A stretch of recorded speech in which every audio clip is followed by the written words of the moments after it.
السلام ورحمة الله. الحمد لله نحمده ونستعينه ونستغفره ونعوذ بالله من شرور أنفسنا ومن سيئات أعمالنا من يهده الله فلا مضل له ومن يضلله فلا هادي له. أشهد أن لا إله إلا الله وأشهد أن محمدا عبده ورسوله لا نبي ولا رسول بعده. اللهم علمنا ما ينفعنا وانفعنا بما علمتنا ربنا زدنا علما وارزقنا فهما بفضلك ورحمتك يا أرحم الراحمين. وبعد Alhamdulillah, bersyukurillah, kita bisa melanjutkan pembahasan hadis kita. Di pertemuan sebelumnya kita sudah bahas dan kita sudah selesaikan sesi kedua, fase kedua dari pembahasan hadis kita. Ada 3 fase yang akan kita lalui, insya Allah. Dan ini adalah fase yang ketiga. Kita sudah selesaikan fase pertama, kita kenalan dengan hadis, kerangkanya seperti apa, bagian-bagiannya apa saja, macam-macamnya apa saja, dan Dari mana? Lawan ya. dan lain-lain. Kita juga sudah bahas di fase kedua, itu tentang syarat diterimanya sebuah hadis. Ya, ada setidaknya 5 syarat yang harus dipenuhi agar sebuah hadis bisa dijadikan sebagai hujjah, agar sebuah hadis bisa diterima. Nah, pembahasan di fase ketiga ini itu adalah membahas tentang hadis dhaif. Kalau kita tahu sebelumnya di akhir dari fase kedua kita sempat singgung bahwasanya hadis akan kita bagi menjadi 2. Ada yang makbul dan ada yang mardud. Makbul bisa diterima, mardud dia tertolak. Yang makbul itu kita akan bagi dia menjadi 2. Ada yang sahih dan ada yang hasan. Dan kedua ini itulah yang bisa dijadikan sebagai landasan dalil yang bisa diterima di dalam fikih. Sedangkan hadis yang mardud, yaitu hadis dhaif, ini tidak bisa menjadi landasan dari dalil yang digunakan di dalam fikih. Ya, dengan kata lain, hadis dhaif ini dia hadis yang tertolak. Namun, hanya saja seperti yang kita katakan sebelumnya, hadis yang makbul itu tidak dalam satu derajat. Ada tingkatan-tingkatannya. Ada hadis yang lebih kuat, ada yang lebih kuat lagi, begitu seterusnya. Begitu juga dengan hadis dhaif. Tidak semuanya dalam satu derajat. Ada yang lemah, lemah ringan, ada yang lemahnya menengah, dan ada lemahnya yang parah. Gitu. Maka di sini kita ingin mempelajari macam-macam daripada hadis dhaif. Apa saja sih hadis-hadis yang dia lemahnya ringan bisa diterima, mana saja sih lemahnya parah, dan pembahasan yang paling penting di antara semua itu adalah pembahasan di akhir dari fase ketiga, dan fase ketiga ini juga adalah akhir dari pembahasan kita, yaitu adalah apakah sebuah hadis dhaif itu bisa naik menjadi bisa diterima, karena hadis dhaif tidak tidak diterima atau tertolak. Bisakah hadis dhaif ini naik derajatnya menjadi hadis yang diterima, baik itu hasan maupun sahih, ataukah tidak? Kalau seandainya bisa, bagaimana caranya? Itu adalah pembahasan yang insya Allah akan kita singgung di akhir setelah kita mengetahui macam-macam daripada hadis dhaif.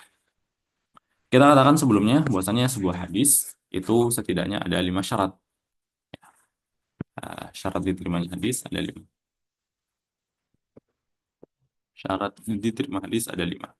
Maka hadis dhaif itu adalah hadis yang tidak memenuhi salah satu di antara kelima syarat itu. Baik itu syarat pertama, syarat kedua, syarat ketiga, syarat keempat, atau kelima. Maka, untuk mengetahui macam-macam daripada hadis dhaif, mudah saja. Tinggal kita sebutkan. Macam yang pertama adalah hadis-hadis yang tidak memenuhi syarat pertama. Berarti ada sanadnya terputus. Sanadnya terputus. Nah, hadis dengan sanad yang terputus ini, itu nanti juga ada macam-macamnya. Ternyata yang sanadnya terputus, ini tidak dalam, dia satu macam, cuma di bawahnya ada beberapa macam lagi. Nanti misalkan kita akan bertemu dengan hadis munqati', kemudian mu'dhal, kemudian mursal, kemudian mu'allaq, kemudian mudallas, kemudian mursal khafi. Ini adalah macam-macam daripada hadis yang di dalam sanadnya ada keterputusan, tidak bersambung. Apa itu munqati, apa itu mu'dhal, apa itu mu'allaq, apa itu mudallas, apa itu mursal khafi. Insya Allah kita akan bahas nanti macam-macam ini di pertemuan khusus untuk sanad yang terputus ini. Kemudian, macam yang kedua daripada hadis dhaif itu yang tidak memenuhi syarat yang kedua. Apa itu? Yaitu rawinya tidak adil. Oke, rawinya tidak adil. Kan syarat yang kedua, rawinya adil. Macam yang kedua daripada hadis dhaif adalah rawinya tidak adil. Nah, rawi yang tidak adil ini itu bisa kita kategorikan menjadi dua. Rawinya memang diketahui tidak adil. Dia ya memang orang yang bukan adil gitu, bukan orang yang adil, atau lawannya dari adil fasik. Dia memang adalah orang yang fasik. Maka kita katakan misalkan dia orang yang fasik. Jadi rawinya fasik, misalkan hadis dengan rawi yang fasik. Hmm. Dan masih ingat di pembahasan kita tentang rawi yang adil, ada satu kefasikan atau ada satu kemaksiatan yang itu adalah besar, yang itu dianggap spesial, diperlakukan berbeda oleh para ulama hadis, yaitu bohong. Maka ada jenis rawi yang pembohong, pendusta. Lalu kita juga punya rawi yang mubtadi. Tadi ini maksudnya orang yang membuat bid'ah. Ya, rawi yang mubtadi'. Seperti itu. Ini semua adalah rawi-rawi yang diketahui bahwasanya mereka tidak adil, bahwasanya mereka adalah orang fasik. Oke, rawi yang mubtadi sama yang fasik seperti apa bedanya? Ini kita akan jelaskan nanti di pertemuannya khusus. Nah, ada satu lagi, yaitu orang atau seorang rawi yang kita tidak ketahui apakah dia adil atau tidak. Kan syaratnya rawi harus adil. Maka yang tidak adil ini ada dua macam. Ada yang memang kita ketahui dia bukan orang adil, ada yang tidak kita ketahui keadilannya. Maka masuk di sini nanti ada hadis yang majhul. Baik majhulnya nanti majhul ain atau majhulul hal. Ini masuk semuanya di dalam macam hadis doif yang doif karena rawinya tidak adil. Ini macam yang kedua. Macam yang ketiga berarti yang tidak memenuhi syarat ketiga. Ini kita akan berarti syarat yang ketiga rawinya itu dobit, maka macam daripada hadis yang ketiga adalah rawinya tidak dobit.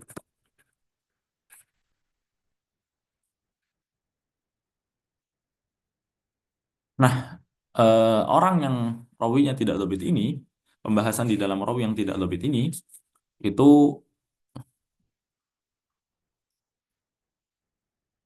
kita bisa apa namanya? Kita bisa kita bisa bagi dia menjadi dua. Nanti pembahasannya ada yang berkaitan dengan rawinya sendiri. Jadi orang yang dia memang tidak dobit, ini kondisinya seperti apa? Dan nanti ada pembahasan berkaitan dengan hadis yang ditimbulkan dari rawi yang tidak dobit. Maksudnya bagaimana? Coba saya langsung sebutkan saja macamnya. Di sini rawi yang tidak dobit, ini kita bisa punya orang yang dia sayyi hifzi, sayyi, sayyi hifzi, yang dari segi hafalannya lemah, yang dia memang dari sononya hafalannya itu tidak kuat, lemah. Ada orang nanti satu lagi namanya mukhtalif. Mukhtalif ini itu dia tidak lemah sebenarnya hafalannya. Hanya saja karena beberapa kondisi hafalannya itu hancur. Hafalannya menjadi buruk gitu, karena beberapa hal dan di beberapa waktu tertentu. Ada satu lagi kategorinya namanya mutaghayyir. Ini hampir mirip dengan mukhtalid, cuma dibedakan nanti antara mutaghayyir dengan mukhtalid. Ini orang yang mutaghayyir itu bukan karena kejadian tertentu, tapi karena dimakan umur. Karena orang yang muda ya biasanya memang hafalannya lebih kuat dan orang yang lebih tua hafalannya melemah. Pendetailan terkait ini kita akan bahas di pembahasan secara khusus nanti. Ini adalah orang-orangnya, rawi-rawinya ada banyak ya. Sebenarnya nanti nggak cuma tiga ini, cuma secara umum tiga ini. Lalu kalau hadis yang dihasilkan daripada rawi tidak lobit, ini kita akan sebutkan macam-macamnya dan cukup banyak. Dia misalkan hadis muttarib, muttarib, muttarib. Lalu ada hadis mudraj misalkan, ada musahaf, ada syaraf, ada maklub,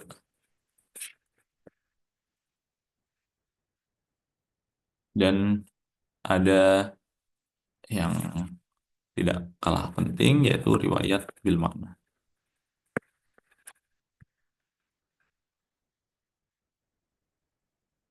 Riwayat bil makna. Ya, ini karena nanti riwayat bil makna itu punya dampaknya tersendiri di dalam pembangunan apa pelandasan hukum dari hadis tersebut. Ini ini macam yang ketiga. Macam yang keempat yaitu yang tidak memenuhi syarat yang keempat. Berarti terdapat ilat. Kalau syarat yang keempat itu terbebas dari ilat, maka di sini dia terdapat ilat. Nah, kalau terdapat ilat, ini kita sebut dia hadisnya sebagai hadis yang mu'tal atau maklul. Kita pakai maklul saja. Hadis yang maklul.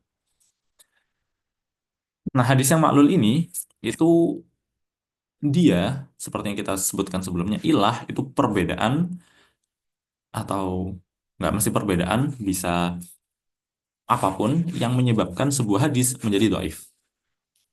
Yang tadinya secara nampak luarnya itu bersih, nampak luarnya dia sehat, kuat, tetapi setelah diteliti lagi, ternyata ada satu hal yang membuat dia menjadi jatuh derajatnya. Hal tersebut yang menjatuhkan derajat hadis kita sebut sebagai ilah. Nah, hadis maklul berarti hadis yang terdeteksi ada ilah di dalamnya. Hadis yang maklul ini nanti pembahasannya itu ada di hadis maklul, tetapi tidak hanya itu, tapi juga kita perlu tahu nih bagaimana mencari tahu ilah. Maka perlu kita bahas nanti berkaitan dengan i'tibar, kemudian nanti ada syawahid dan mutaba'at.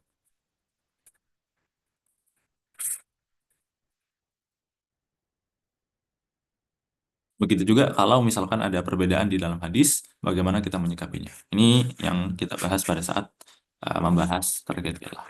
Kemudian hadis macam yang kelima itu terdapat syuzuz. Karena syarat yang kelima terbebas dari syuzuz. Maka macam yang kelima, hadis yang terdapat syuzuz, dan ini cuma jenisnya satu saja, yaitu syaz. Dan pembahasan terkait syaz, nanti kita akan merempet kepada pembahasan tentang hadis yang mahfuz, dan juga hadis mungkar. Karena ketika disebutkan syaz, nanti ada kaitannya dengan hadis mungkar dan hadis yang ma'ruf.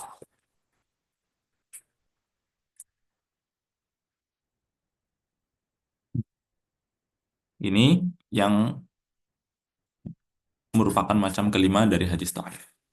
Di akhir, kita akan tahu apakah setelah kita membahas ini semua, apakah hadis bisa naik derajatnya, derajatnya.